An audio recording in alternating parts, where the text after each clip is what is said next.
Hello students, MCom final एबीएसटी में आपका स्वागत है। टैक्स प्लानिंग एंड मैनेजमेंट में आज हम कर रहे हैं tax planning and set of and carry forward of losses, हानियों की पूर्ति एवं आगे ले जाना और कर नियोजन, उस पर हम बात कर रहे हैं। देखिए स्टूडेंट्स, बीकॉम पार्ट सेकंड में जब आपने इनकम टैक्स पढ़ा है तो आयकर में आपने हानियों की पूर्ति और उन्हें आगे ले जाने के संबंध में सेक्शन 70 टू सेक्शन 80 के अंतर्गत आपने इन्हें पढ़ा होगा। 879 तक आपने इन्हें पढ़ा होगा। तो हानियों की पूर्ति से हम क्या तात्पर्य लेते हैं, तो उसके पहले हम ये समझें कि हानियों की पूर्ति यानी कि सेट ऑफ लॉसेस हम किस क्रम में करेंगे। देखिए, आयकर अधिनियम 1961 के अंतर्गत एक असेसी की सभी हेड्स की इनकम के योग से हम सकल आय की गणना करते हैं। ऐसे में यदि किसी असेसी को किसी शीर्षक से आय के स्थान पर हानि होती है या हम कहें ऋणात्मक आय होती है, तो वो उस ऋणात्मक आय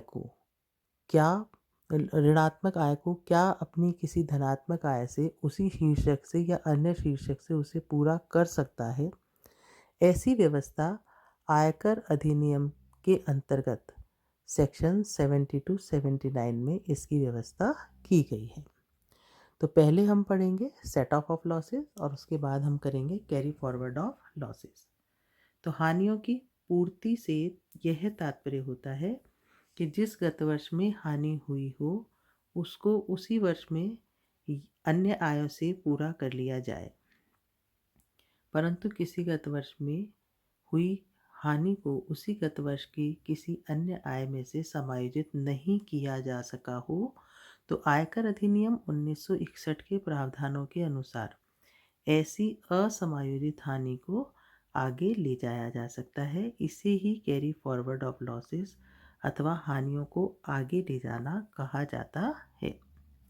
तो पहले हम जिस बिंदु पर डिस्कस करेंगे वो है हानियों की पूर्ति अथवा समायोजन यानी कि सेट ऑफ लॉसेस।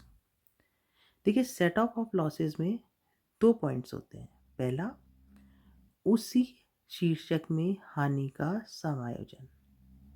तो सेक्शन 70 धारा 70 के अंतर्गत सेम हेड में एक सोर्स की हानि को दूसरे सोर्स की आय से पूरा किया जाता है।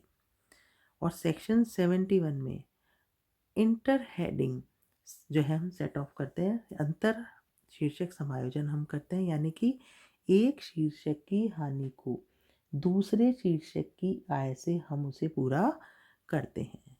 तो पहले हम देखेंगे उसी शीर्षक की हानि का समायोजन, यानी कि सेम हेड में, जैसे फॉर एग्जांपल मिस्टर एक्स के रुई का बिजनेस भी है और चीनी का बिजनेस भी है।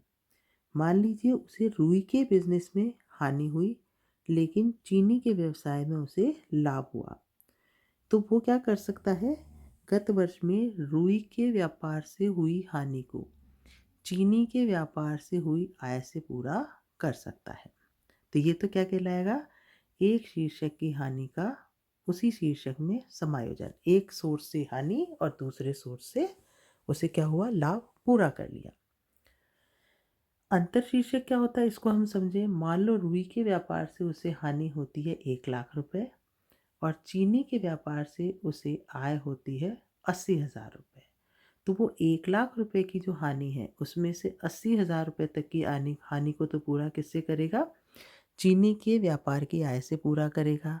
अभी भी उसके 20,000 की जो हानि रुई के व्यापार से बच रही है उसे वो मकान संपत्ति की आय से, अन्य साधनों की आय से या पूंजी लाभ की आय से उसी गत वर्ष में पूरा कर सकता है। और यदि वो वहाँ भी पूरी नहीं हो जाए, उसके पास कर्ता एसएससी के पास कोई आय नहीं बचे, तो फिर वो इसे आगे ले जाता है, जिसे हम कहते हैं कैरी फॉरवर्ड ऑफ लॉसेस। तो उसी शीर्षक में हानि का जब हम समायोजन करते हैं सेक्शन 70 में, तो इसके अंतर्गत एक शीर्षक के किसी सोर्स की हानि को उसी शीर्षक के किसी अन्य स्रोत की आय से पूरा किया जा सकता है, जो कि अभी हमने देखा। अब यहाँ कुछ एक्सेप्शंस हैं, कुछ अपवाद है, जैसे सट्टे के व्यवसाय की हानि को सट्टे के व्यवसाय के लाभ से ही पूरा किया जा सकता है, सामान्य लाभ या अन्य किसी शीर्षक से नहीं। दीर्घकालीन पूंजी हानि केवल दीर्घकालीन पूंजी लाभों से ही समायोजित हो सकती है, अन्य किसी लाभ से नहीं। घुड़दौड़ से के जो घोड़े रखे जाते हैं उनसे यदि कोई हानि होती है तो वो इसी की अन्य आय से इसको पूरा किया जा सकता है। इसी तरीके से यदि किसी तरह की आकस्मिक हानि आय जो हुई है तो उसे आकस्मिक आय से ही पूरा किया जा सकता है। मैं यहाँ आपको एक चीज़ और बताना चाहूँगी स्टूडेंट्स, किसी भी दूसरे हेड का यदि कोई लॉस है और कैजुअल इनकम भी दी गई है तो आप कैजुअल इनकम से उस लॉस को सेट ऑफ नहीं कर सकते। तो कैजुअल जो इनकम है उससे कैजुअल लॉस जो है उसी को सेट ऑफ किया जा सकता है। इसी तरीके से अंशों, प्रतिभूतियों, यूनिटों के विक्रय की हानि को भी उन्हीं की आय से, अन्य आय से पूरा किया जा सकता है। सेक्शन 35 AD में जो विशिष्ट व्यवसाय निर्दिष्ट किए गए हैं उनकी हानि को सेक्शन 35 AD से संबंधित जो विशिष्ट व्यवसाय हैं उन्हीं की दूसरी आय से पूरा किया जा सकता है। इसी तरीके से जिस आय को करमुक्त घोषित किया जा चुका है, यदि उस आय में कभी हानि होती है तो उसको सेट ऑफ नहीं किया जा सकता है। तो ये तो हमने क्या देखा, उसी शीर्षक में सेम हेड में दूसरे सोर्स की इनकम से एडजस्टमेंट करना, और उसमें जो एक्सेप्शंस हैं वो हमने देखे, ये आपको याद रखने हैं। इस पर थ्योरेटिकल क्वेश्चन भी आता है तो उसको हम न्यूमेरिकल की तरह ही ट्रीट करते हैं। अगला आता है अंतर शीर्षक समायोजन। अब देखो अंतर शीर्षक का, जैसे मैंने बताया आपको कि सेम ईयर में, जैसे मैंने भी आपको एग्जांपल दिया था रुई के व्यापार का और चीनी के व्यापार का, तो पहले हमने अपने ही हेड में चीनी के व्यापार से सेट ऑफ किया, वहाँ भी बची तो हमने बिजनेस एंड प्रोफेशन से किया, वहाँ से करने के बाद भी बची, फिर भी यदि एसएससी के पास कोई और इनकम नहीं है तो वो इसे कैरी फॉरवर्ड कर सकता है। अब आता है हानियों की पूर्ति करने का दूसरा चरण, जो हम इसको कैसे करेंगे, इसका हम एक दूसरे हेड से इस लॉस को कैसे सेट ऑफ करेंगे। तो आयकर अधिनियम में हानियों की पूर्ति करने की विधि नहीं दी गई, इसलिए इस संबंध में ऐसी विधि अपनानी चाहिए जो करदाता के लिए सर्वाधिक लाभप्रद हो। तो हानियों को आगे ले जाना और उसका समायोजन करना अगर हम देखते हैं तो मकान संपत्ति की जो हानि है वो, मकान संपत्ति की हानि अगर 2 लाख रुपए से अधिक की नहीं है तब तो उसे दूसरी हेड की इनकम से सेट ऑफ किया जा सकता है।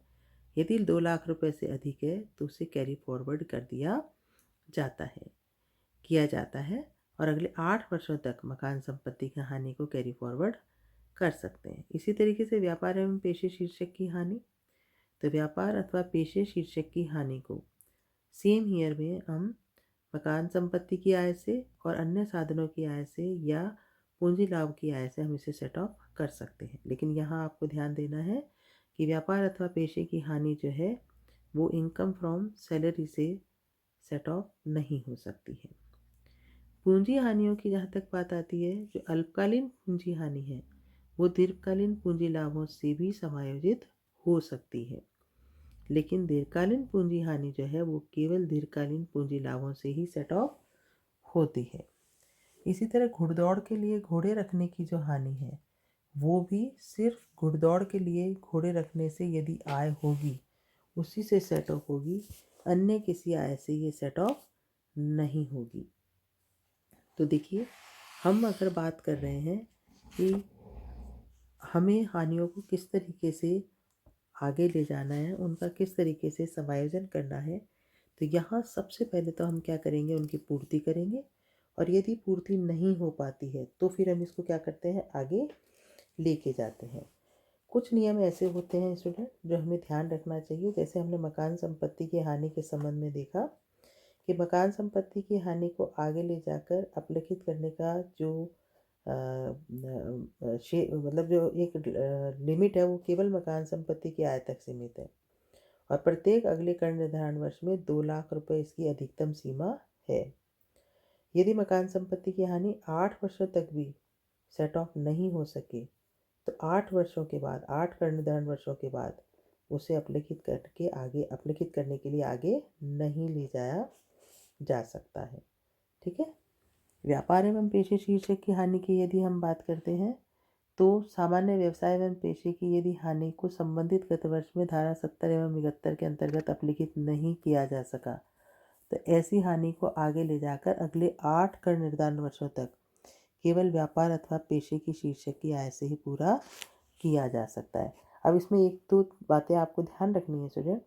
जिस व्यापार से हानि हुई है वो कंटिन्यू रही है, ज़रूरी नहीं है, ऐसे दूसरे व्यापार की आय से भी इसे सेट ऑफ कर सकता है। और सामान्य व्यापार अथवा पेशे की हानि को व्यापार अथवा पेशा शीर्षक में किसी भी आय से पूरा कर सकता है। वो सट्टे के व्यवसाय की आय से भी अपने सामान्य व्यापार की हानि को पूरा कर सकता है, परंतु सट्टे की हानि जो है वो सट्टे के ही व्यापार से जो है वो पूरी की जा सकती है, भले ही वो व्यापार ना चले दूसरा हो। जैसे मान लीजिए एसएससी जो है वो रुई का सट्टा लगाता है, उसमें यदि उसे हानि हो जाती है, लेकिन मान लीजिए गन्ने के सट्टे से उसको लाभ हो जाता है, तो वो रुई के सट्टे की हानि को गन्ने के सट्टे के लाभ से पूरा कर सकता है। मान लीजिए वो नहीं पूरा हो पाता और वो उसको कैरी फॉरवर्ड करता है, और उस कैरी फॉरवर्ड करने में मान लीजिए उसने रुई का व्यापार बंद ही कर दिया है, तो भी जो हानि उसको उस समय हुई वो उसको अगले 4 कर निर्धारण वर्षों तक सट्टे के व्यापार की हानि अगले 4 वर्षों तक ही आगे ले जाई जा सकती है, तब तक वो इसको समायोजित कर सकता है। पूंजी हानियों के संबंध में मैं आपको बता चुकी हूँ कि जो पूंजी हानियाँ हैं वो उसमें अल्पकालीन पूंजी हानि तो दोनों तरह के लाभों से, दीर्घकालीन और अल्पकालीन दोनों से सेट ऑफ हो सकती है, परंतु दीर्घकालीन पूंजी हानियाँ केवल दीर्घकालीन पूंजी लाभों से ही सेट ऑफ हो सकती है। इसी तरीके से घुड़दौड़ के लिए घोड़े रखने की जो हानि है वो भी एसएससी जो है वो घुड़दौड़ की अन्य आय से उसे पूरा कर सकता है। तो स्टूडेंट्स ये हमने carry forward and set of losses में सबसे पहले हमने सिर्फ सेट ऑफ लॉसेस को डिस्कस किया है सेक्शन 70 और सेक्शन 71 के अंतर्गत। अब हम इन्हें अगली क्लास में किस तरीके से कैरी फॉरवर्ड किया जाता है उस पर हम डिस्कस करेंगे। Thank you.